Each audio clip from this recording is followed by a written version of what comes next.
asalaamu calaykum soo dhowow daawade maanta waxaan doonayaa inaan kuu sharxo filim lagu magacaabo The Tunnel. haddii aad tahay qof niyad badan daawo filimkani waa kaagiye intaasa u gudagelin muuqaalka waxaan rabaa inaan ku weydiiyo su-aal waxaad jeclaan lahayd inaad janalkeena kusoo kordhino marka laga reebo filmaanta hadda aan sharaxno ku cabiro ra'yigaaga iyo aragtidaada qaybta kommentiga mahadsanid. haddaba aan usoo laabana muuqaalkeena. bilow filimku waxa uu ku bilaabanayaa ninkanoo lagu magacaabo Jong. waxa uu imaanayaa goob lagu iibiyo shidaalka si gaarigiisa uu ugu shubto bensiin. waxa uu ninkii goobta joogay ka codsanayaa inuu shidaal la eg $30, laakiin ninkii goobta jooga oo u muuqda mid oday ah maqalkana aad uga hooseeya waxa uu gaarigii Jong uga dhigayaa fuul. intaa kadib Jong markii loo keeno waraaqadii lacagta waxa uu aad ula yaabayaa qiimahan zaa'idka ah. waxa uu isla odaygii meesha jooga weydiinayaa waxa ay tahay qiimahan zaa'idka ah. odaygii waxa uu u sheegayaa in gaarigii uu u buuxiyey. in yar kadibna doodoodii waxaa kusoo baxaya ninkii lahaa goobta. waxa uu odaygii u sheegayaa inuu macaamiisha si fiican uga dhagaysto dalabkooda halka Johnna uu ka raaligelinayo qaladkii dhacay. laakiin Jong waxa uu sheegayaa inaysan lahayn wax mushkilad ah balse uu u baahnaan lahaaba shidaal intaa la eg. intaa kadibna waxa uu bixinayaa lacagtii oo idil. wax yar kadibna waxa uu bilaabayaa inuu sii wato safarkiisa. inta uusan dhaqaaqinba waxa mar kale u imaanaya odaygii oo aad uga raaligelinaya qaladkiisa. waxa uu usii dhiibayaa caagad biyo ah si uu ugu sii kaalmaysto safarkiisa. Jong markii uu cagta saaro wadada weyn bilowga waxa uu u muuqdaa mid si wacan ugu raaxaysanaya safarkiisa balse sikadiisa waxaa soo wacaysa xaaskiisa. waxay u sheegaysaa in maanta ay tahay dhalashadii gabadhooda isagoo aabba ahna looga baahan yahay hadiyadii ay rabtay gabadhiisa oo ah inuu usoo iibiyo ey cusub. Jong isla markiiba waxa uu sheegayaa inuu u keenayo keeg balse gabadhiisu ay iska daydo eyga maadaama uu aad u cuduro badan yahay. intaa kadibna waxa uu ka baxayaa koolka laakiin inta uusanba ka bixin koolka waxa uu xaaskiisa u sheegayaa inuu sii gelayo gudaha hoose ee buundada sidoo kalena anteenada taleefankiisu ay aad u hooseyso. isagoo hadalka sii dhammaynba waxaa go'aya taleefankii. intaa kadibna markii uu soo galo gudaha buundada waxa uu dareemayaa inay wax ka qaldan yihiin balse waxa uu iska sii wadanayaa socodkiisa. in cabaara markii uu kusii socday gudaha buundada waxa uu arkayaa nalalkii oo sii daciifaya halka kuwa qaarna ay badameen. waxa uu fiirinayaa dhinacyadiisa laakiin si lamida sidii hore waxba kama duwana. waxyar kadib waxa uu haadka dambe ee gaarigiisa ka arkayaa in buundada qaybta dambe ay dumayso. naxdiniya ama kaag yar kadib muuqaalku waxa uu kasoo muuqanayaa isaga oo ku jira meel yar oo aad cariiri u ah. waxa uu la soo baxayaa taleefankiisa oo ay soo gaareen dhaawacyo badan. waxa uu bilaabayaa inuu waco qaybta gurmadka degdega ah si ay u caawiyaan laakiin taleefankiisu waxa uu muuqdaa mid anteena la'aan ah. isagoon isdhiibin Jong mar kale waxa uu isku dayayaa inuu xiriir la sameeyo kooxdii gurmadka degdega si ay u caawiyaan. markii laga qabto waxa uu sheegayaa inuu ku jiro gudaha buundada laakiin ninkii ka qabtay taleefanka waxa uu weydiinayaa buundada magaceeda iyo macluumaad kale si ay kooxdu ugu fududaato caawimaadooda. laakiin Jong waxa uu sheegayaa inuusan haysanin tabar badan maadaama oksijiinka uu ku yar yahay sidoo kalena uusan haysanin wax cunto iyo biyo ah. intaa kadib ninkii waxa uu ugu jawaabayaa in loo soo dirayo gaariga gurmadka degdega ah iyo sidoo kale raggii dabdamiska si ay u caawiyaan. Jong oo raba inuu usii sheegay inuu u baahan yahay biyo iyo cunto sikadiisa waxaa ka tegaya anteenada islamarkiina waxaa ka go'aya qadkii taleefanka. intaa kadib waxa uu arkayaa caagadii biyaha ahayd ee uu soo dhiibay odaygii ka shaqaynayay kaalinka shidaalka. markii uu isku hubsado biyaha daqiiqada kadib goobta waxaa imaanaya gaarigii ay saarnaayeen dabdamiska. isla markii ay soo gaaraan iridda hore ee buundada waxay arkayaan in badi goobtu ay aad u duntay. wax yar kadibna dhacdadii buundada waxaa laga soo deynayaa TV-ga si la iskugu dayo in la caawiyo dadka ku hoos jira gudaha iyadoo sidoo kale aad loogu sheegayay inuu ku hoos jiro nin 23 jir ah oo lagu magacaabo Jong. isla xilligaana Jong xaaskiisa oo joogtay goob mool ah waxay mar qura maqlaysaa warkii uu aqrinayay wariyihii TV-ga. in cabaara markii ay dhagaysato waxa ay dareemaysaa in ninkeeda xilligan uusan noolayn. waxay bilaabaysaa inay dad raadiso si ay u caawiyaan. dhinaca kale Jong taleefankiisa markaan waxaa usoo laabanaya anteenada si la yaab leh waxa uu ka war helayaa dad aad u tiro badan oo soo wacaya isagana uusan waxba aqoon u lahayn sidoo kale xitaa usoo diraya message aad u tiro badan. laakiin markaan Jong oo taleefankiisa ku haya gacantiisa waxaa soo wacaya mid ka mid ah TV-yadii si uu u wareystaan xaaladiisa. mar qura markii uu ka qabto waxa uu qofkii soo wacay u sheegayaa inuu ka socdo TV-ga sidoo kalena hadda uu qadka ugu jiro si toos ah dadkoo dhanna ay wada sugayaan inay ogaadaan xaaladiisa. Jong waxa uu sheegayaa in xaaladiisu aad u fiican tahay laakiin wariyii waxa uu sheegayaa inay u yimaadeen gawaarida gurmadka degdega ah balse aysan suuragal u ahayn inay soo galaan gudaha buundada maadaama ay buundadu soo gaareen burbur aad u daran. sidoo kale waxa uu weydiinayaa inuu yaqaano goobta uu kaga dhex jiro buundada si ay u fududaato in si degdeg ah loo soo badbaadiyo. Jong waxa uu sheegayaa inuusan xilligan garanaynin halka ay ka xigto iridda. intaa kadib muuqaalka markaan waxaan ku aragnaa ninkan oo lagu magacaabo Kim waa taliyaha mas'uulka ka ah howlgalka lagu soo badbaadinayo Jong. markaan waxa uu muuqdaa mid aad uga xanaaqsan saxaafadda maadaama ay si zaa'id ah u wacayeen Jong iyaga oo raadinaya xog dheeraad ah. waxa uu ku amrayaa dhammaan inay joojiyaan wicitaankooda wuxuuna u sheegayaa haddii uu damo taleefankiisa sidii ay u wacayaan darteed in aysan u furnayn waddo ay kula socdaan xaaladiisa sidoo kalena laga yaabo in uu tabar yareeyo maadaama uusan haysanin cunto iyo biyo sidoo kale goobtuna aysan lahayn oksijiin badan. intaa kadibna waxa uu si degdeg u amrayaa kooxdii kooxdii wariyaasha iyo baabuurtoodaba inay ka baxaan goobta si aysan mar kale goobta hore uga soo tabin. wuxuuna isla markii wacayaa Jong si uu marka hore u weydiiyo xaaladiisa. Jong waxa uu u jawaabayaa in godka uu cariiri yahay sidoo kalena uusan haysanin oxygen badan. Kim waxa uu mar kale weydiinayaa inuu haysto cunto iyo biyo. Jong waxa uu u jawaabayaa inuu haysto kaliya caagad yar oo biyo ah iyo kayd. intaa kadibna Kim waxa uu sheegayaa inuu ilaalsado intaa yar si uusan si aad ugu tawarbeelin. Kim oo isla mar kale ka faa'iideyso fursadan waxa uu si tartiib ah Jong u weydiinayaa inuu yaqaano goobta uu kaga sugan yahay buundada ama uu kaga aadan yahay. Jong waxa uu sheegayaa inuusan aqoonin goobta balse hadda uu u muuqdo duleel yar oo uu hawa ka qaadanayo. Kim isla markiiba waxa uu dirayaa koox ka mid ah ciidankiisa si ay u soo hooyaan goobtaas halka isagana uu soo qaadanayo waraaqad si uu u cabiro ama uu u qiyaaso halka uu ku aadan yahay. intaa kadibna waxa uu taleefanka ku jarayaa Jong si uu u helo cabir ama qiyaas ku filan. intaa kadib isla markiiba Jong waxa qadka u soo galaysa xaaskiisa. waxa uu sheegayaa in xaaladiisa ay aad u fiican tahay balse iyada iyo gabadheeda ay iska warqabaan. markii uu ka baxo koolka waxa uu isla markiiba bilaabayaa inuu hagaajisto qaybta gadaale ee gaarigiisa si uu ugu seexdo. intaa kadib markii uu dilaacay subaxii xigay Kim iyo kooxdiisu waxay ogaanayaan qayb ka mid ah duleelkii uu ku jiray Jong. waxay go'aansanayaan in marka hore ay u diraan diyaarado daroon ah si ay u xaqiijistaan. markii ay in yar soo dhaqaajiyaan diyaaraduhu waxa ay u muuqanayaan kuwo aan la xakameyn karin maadaama godka uu aad u dheer yahay. laakiin Kim isla markiiba si shakhsi ah waxa uu go'aansanayaa inuu soo qaato gaarigiisa si uu isaga laftirkiisa u soo hooyo gudaha buundada. isagii darawalkiisu markii ay soo galaan gudaha buundada waxa ay dareemayaan mugdi zaa'id ah. in cabaara kadib markii ay yimaadaan bartamaha buundada iyo halkii ay ka duntay Kim iyo saaxiibkiisu waxa ay bilaabayaan inay raadiyaan duleel ay ka gudbi karaan balse si aad ay ku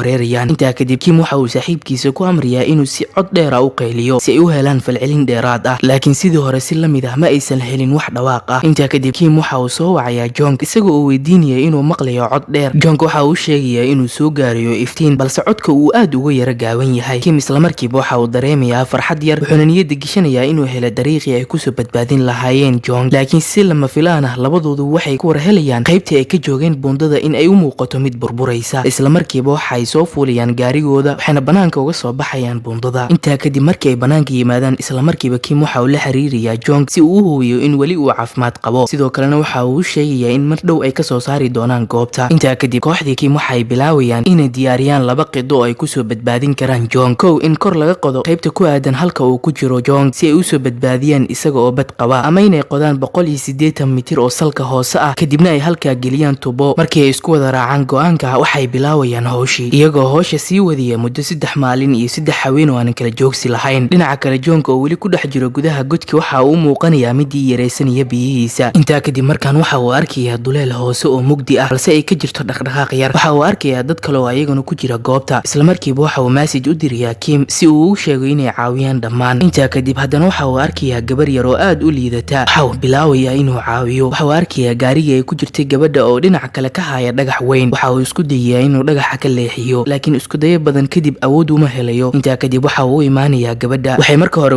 weydiisanaysaa biyo maadaama uu ka muuqdo haraad iyo oon zaa'id ah. Jong isla markiiba waxa uu ku soo laabanayaa gaarigiisa si uu u soo qaato biyaha. waxa uu haaf ka mid ah biyihii ku soo shubayaa caagad kale kadibna waxa uu u keenayaa gabadha si ay u cabto. in cabaara kadib waxa ay ka dalbanaysaa inuu u waco hooyadeed si ay ula hadasho. markii ay ka qabato hooyadeeda waxa ay u sheegaysaa inay caafimaad qabto kaliya ay ku dhex xiran tahay gudaha buundada. cabaar yar kadib waxa uu mar kale ku soo laabanayaa gaarigiisa si uu u soo qaado xoogaa keeg ah. laakiin nasiib xumo waxa uu arkayaa eegii la socday gabadha oo soo galay gaarigiisa kadibna cunay keegii. laakiin haddana waxa uu maqlayaa codka gabadhii oo ka codsanaysa caawimaad. markii uu u imaado dhinaceeda wuxuuba arkayaa in neeftu ay ku yar tahay sidoo kalena caloosha uu ugu aadan yahay dhagax weyn. waxa uu soo aadayaa dhinaca gaarigiisa si uu u soo qaado biyihii mar kale. laakiin markii uu ku soo laabto gabadhii waxa uu ogaanayaa inay dhimatay. Jong oo weli aamini la in gabadhu ay dhimatay waxa uu bilaabayaa inuu dhagaxa ka dulqaado. laakiin waxa uu arkayaa in gabadha caloosha ay ka haysay bir weyn sidaana ay ku dhimatay. waxaa galaysa murug zaa'id ah maadaama uu badbaadin waayey. intaa kadib haddana waxa uu arkayaa biyihii yaraa ee uu haystay in ay dhulka ku daateen taasi oo ka dhigan inuusan bahaysanin wax biyo ah. si murug leh Jong markaan waxa uu niyadda gishanayaa in noloshiisu ay u dhamaatay ugu dambeynna uu ku dhiman doono gudaha buundadan. intaa kadib Jong markaan waxa uu wacayaa Kim si uu u sheego in markaan ay ka dhamaadeen biyihii oo idil. Kim waxa uu u jawaabayaa kaliya inuu dulqaato iyaguna ay ku howlan yihiin iskudaygii ugu dambeeyay ee ku soo badbaadin lahaayeen. intaa kadib Jong waxa uu bilaabayaa in gudaha godka uu ka raadsado waxa uu isku badbaadiyo. 17 maalin kadib Jong oo weli ku jiro gudaha godka waxa soo wacaya Kim. waxa uu sheegaya in 7 maalin kadib ay soo badbaadin doonaan howlgalkooduna uu halkaa ku soo gabagaboobi doono. Jong oo ay markaan soo gashay rajo yar waxa uu wacayaa xaaskiisa isagoo u sheegaya inuu soo bixi doono. intaa kadibna kooxdii Kim markaan waxa ay gudagalayaan hawshooda. waxay bilaabay bilaawayaan in qaybta kore ay ka qaadaan kadibna ay raadiyaan cabirka shanqartiisa. laakiin isla maalinka John ma maqlayo wax shanqar ah maadaama kooxdii Kim markaan ay aad uga dheeraadeen dhinacii Jong, iyagoona mar kale isku dayay inay helaan cabir waafi ah. waxa uu isla markiiba soo wacayaa xaaskiisa, waxayse iyadu u sharxaysaa una sheegaysaa in ay soo dhowdahay xilligii uu imaan lahaa banaanka. laakiin hadalka John waxba uma uusan tarin, balse waxa uu kasii qaadanayay jab. xaaskiisa oo weli kol ku jirto waxay dareemaysaa xaaladiisa, waxay isku dayaysaa marka hore inay dejiso niyadana ay u dhisto. 6 maalin kadib, kahor maalinkii loo balansanaa in la qaado howlgalkii u dambeeyay, dadkii oo idil waxay isku diyaarinayaan inay ogaadaan sida loogu guuleysan doono howlgalka, iyagoo isweydiinaya marka hore in John xilligan uu nool yahay iyo in kale. halka John isaguna ay ka muuqato isdhiibay, sida iska cadna kama muuqato wax raja ah. waxaase uu niyadda gashtay in tani ay tahay dhammaadka noloshiisa maadaama godka weli uusan lahayn wax dhaqdhaqaaq ah. isla xilliga kooxdii oo weli ku guda jirta hawshii waxay ka warhelayaan geerida mid ka mid ah shaqaalahoodii, iyada oo warbixintii geerida ku faaftay dhammaan wadankii oo idil. halka xaaskii John iyaduna markaan ay dareemayso quusasho maadaama arrinka ninkeedu uu aad u sii adkaaday. waxaase ka sii nixiyey markii ay maqashay in kooxdii Kim lagu amray inay halkaa ku joojiyaan badbaadintii Jong intii ay kusii weyn lahaayeen shaqaale kale. xitaa xukuumadda iyaduna waxay go'aamisay in la joojiyo maadaama aysanba ogeyn in xilligan John uu nool yahay iyo in kale. sidoo kalena hal qof badbaadintii aan loo laaynin shakhsiyaad kale. niyaddii iyo go'aamadii iyo rajadii way isbedeshay markaan. qofka kaliya ee aan weli quusanin waa John xaaskiisa, taa oo weli maanka ku haysay in ninkeedu uu nool yahay. wax yar kadib waxay imaanaysaa xaruntii raadiyaha si ay ninkeedu ugu duubto cod. John oo iska dhex hurda gudaha godka waxa uu ka warhelayaa dhawaaqa samiicadda raadiyaha gaarigiisa, weliba xaaskiisa oo kula hadlaysa hadal deganaan ah. waxay u sheegaysaa in kooxdii ay joojiyeen